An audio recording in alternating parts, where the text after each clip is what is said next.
like some dopes are still looking for a fight.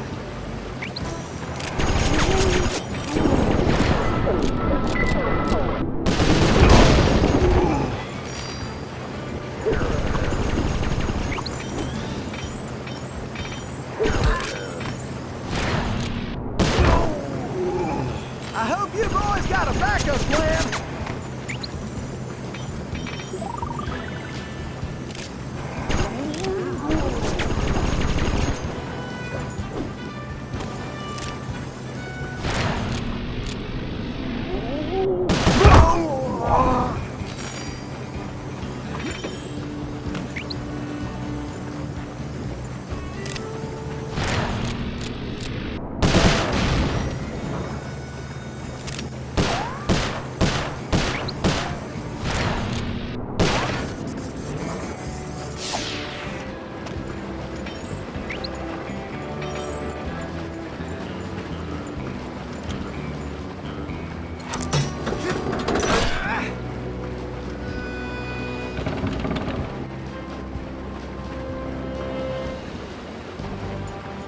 Get your boots on, gang!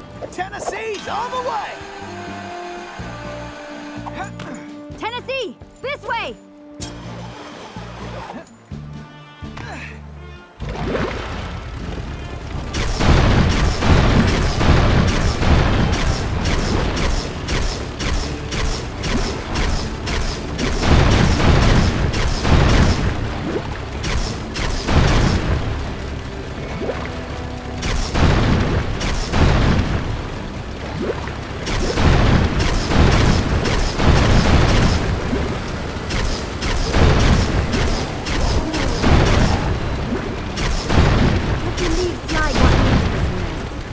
Bentley and Murray are all right.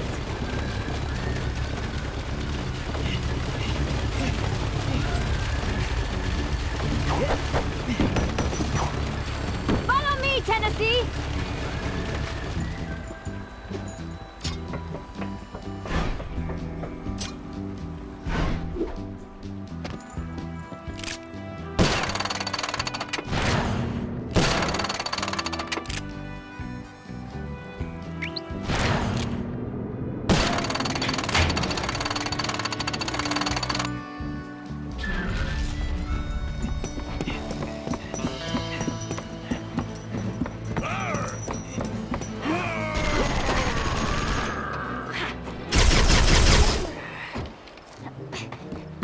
You go on.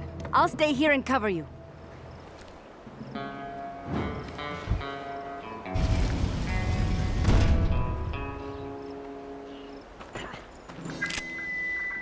All right, who wants to eat some land? Shoot, time's a wasting. Pick it up, Tennessee.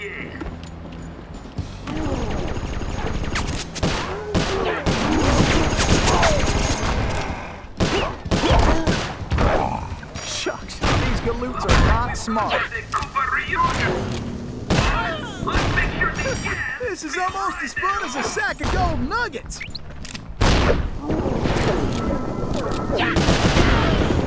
Could have done that in my sleep.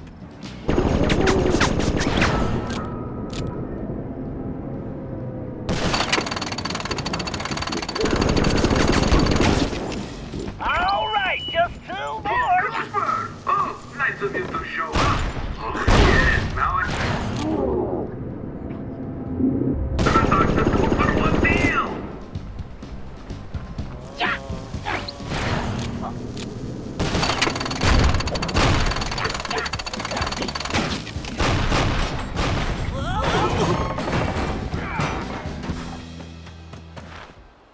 Carmelita, are you all right? I am. No thanks to you. I should leave you in that cage after what you pulled, Sly Cooper. I know. Look, I can explain everything. Why, if it wasn't for this handsome and charming gentleman, I wouldn't even be here. Aw, shucks. Handsome and charming? Really? Look, Carmelita, I know... Save it, Sly. All I want to know right now is how I get back to Paris. Actually, Carmelita, I was more curious how you got here in the first place. But guys, where's the van? We'll have to track it down later, Murray. Now, what were you saying, Carmelita? It's a long story, Bentley. Let's get moving and I'll tell you.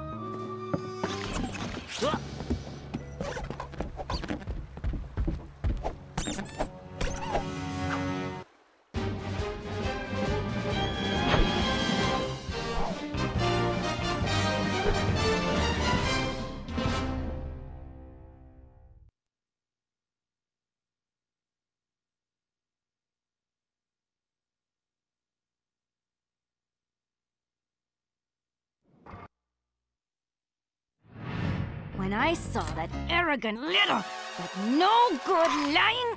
Ugh, I should have tied his mangy tail around his neck. I should have blasted that smug look right off his face. I should probably just finish my story. After the Cooper gang escaped at the museum, I decided to follow my nose and take a look around. I'd been investigating the trading of stolen antiquities on the black market, but I'd never guessed that two-faced ringtail was involved. Then as I turned a corner, I was stunned to see a huge stash of stolen treasure right there in the museum. And even more shocking, Cyril Le Paradox himself unloading them. I couldn't believe it. The billionaire art collector and museum patron was behind this? I was so surprised that by the time I reacted, his goons already had me covered. Then that slimy sawed-off runt had me thrown into some vile machine. And the next thing I knew, I was playing cowboys and criminals. The Old West? Time travel? It was completely loco. Sure, Le Paradox had done some time in his youth, but he'd been squeaky clean ever since. And Interpol had never considered him a suspect. There were rumors about the source of his wealth, but nothing had ever been proven. Now I knew I'd solved that mystery. And of course Cooper and his little friends were involved somehow. Why was I not surprised? The Fleabag tried to feed me some story about having to rob the museum to save the future. But I was done listening to that liar. I needed to get back to Paris. But that toad toothpick had stolen Murray's van, and Bentley's time machine along with it. I finally cracked the case, and now I was stuck in this lousy dust bowl with the Cooper gang. I don't know what made me angrier. Not being able to bust the lowlife skunk, or being trapped here with that lying ringtail. Ooh!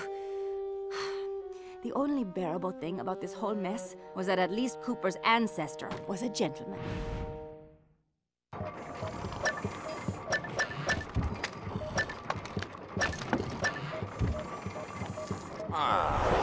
Something needs to be done about those Cooper characters. I don't like them skulking around my town, or my mind. I better not hear about nothing going wrong with the plan. Better not. Oh, boy, you got a funny look. Got something to say, huh? Something happened up at the mine? No? Good, because our odoriferous partner don't take kindly to mistakes. And right now, we still need his help!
Thanks to the bug in Toothpick's office, we have a pretty clear idea of what's going on. Toothpick plans on moving the stolen gold out of the mine using his special train. Unfortunately, that train is now also being turbocharged by our van. And need I mention that we're stranded in time unless we recover it?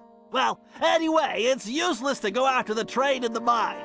Toothpick will have stepped up security since our escape, and the place will be crawling with guards. We're going to have to hit that train while it's rolling, but first, we're going to have to catch it, and we'll do that by diverting its route. After surveying the rail system, I've determined there are 3 key track switches we will need to throw, and Toothpick has entrusted the keys to 3 of his toughest henchmen, Wildman Wiesner, Frenchy Lestat, and Red-Eye Robles. Furthermore, these guys keep the keys around at all times. The good news is that during the Toothpick Appreciation Festival, there are a number of contests, and all of them will be competing. Murray, I took the liberty of entering you in the Bare Knuckle Brawl contest. Wildman is the defending champion, and he's sure to have the key on his person. Sly, I hope you're feeling fast because you're going to be competing in the crookedest race in the West, the Toothpick 500. Frenchie happens to be the defending champ, so it's a sure bet it's his time that you'll have to beat. Carmelita, you'll be up against Red-Eye in the shooting contest. As the defending champ, he keeps the trophy close by, with the 3rd key inside. Now let's get going. We don't have any time to waste.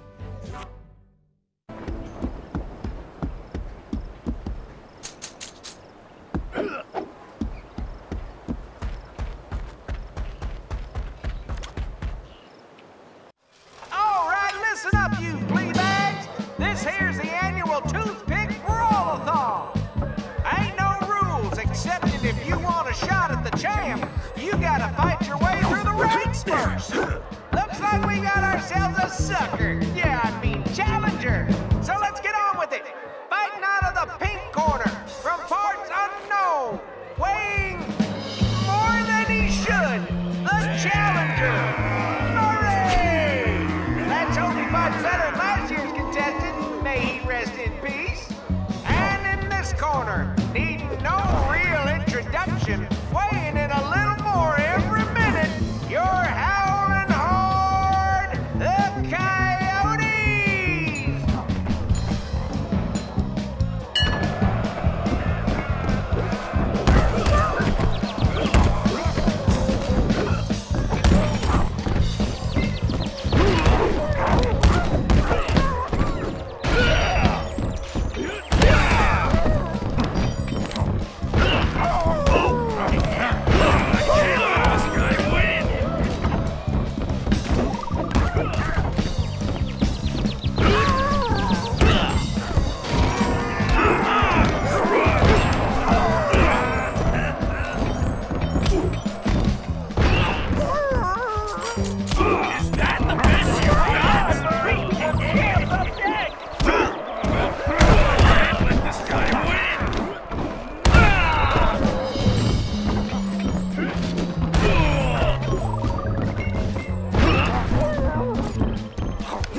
Yeah.